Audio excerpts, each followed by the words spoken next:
So Mike, we're going to begin with you. Talk about furthering your education.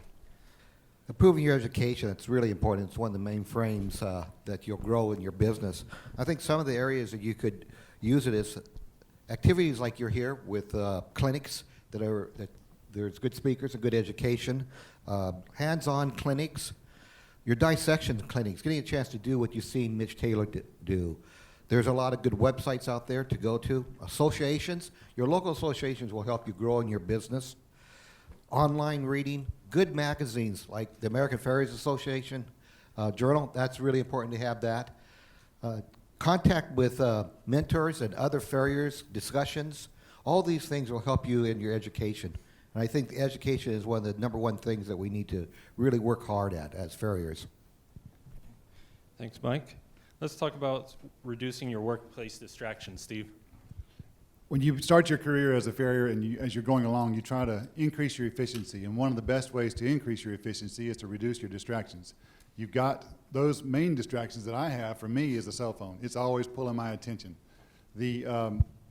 Also, as far as distraction goes, kids and dogs are always right on the periphery, and I'm always having to watch out for them. So I try to ask my clients to keep them put away or at least in a safe zone.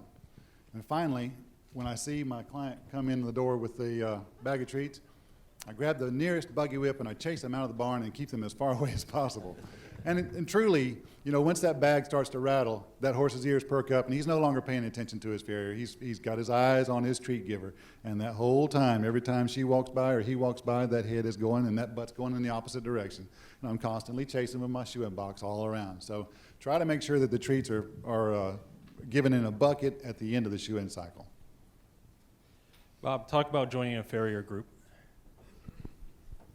Oh, well, I think that's the most important aspect of all is getting in with other folks. You know, we have a tendency in shoeing to kind of live and think in a tunnel. We get in our own little world and we start doing things our way, and the only people we have feedback is clients who don't really understand what we're doing.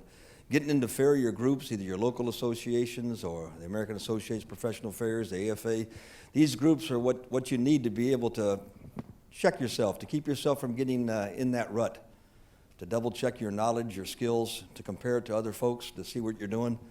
It's imperative. There's lots of guys out there that have been shoeing for 40 years, that are making the same mistakes over and over and over. So get out, get involved, start assessing. If this was an organization, it would be awesome, Frank. You should start the International Hoof-Care Association. This would be good. Thanks.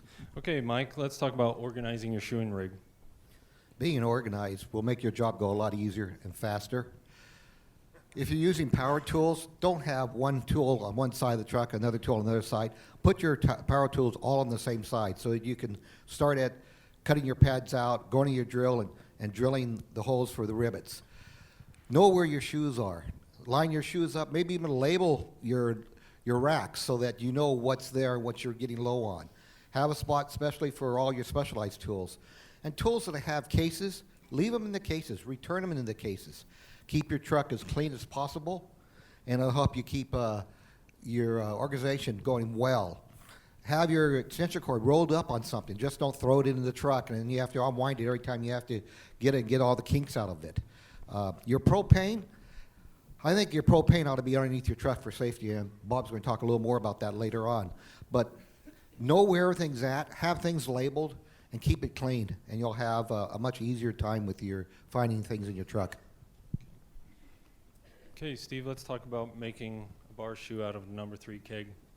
One of the best ways to increase your efficiency is to get good in the fire. And by happenstance, I needed a bar shoe one day, and I didn't have any bar shoes in the truck, and it happened to be for an 0.0 foot, and so I grabbed a narrow web number 3 and lapped the weld. And as it turns out, I use these shoes a lot in my practice.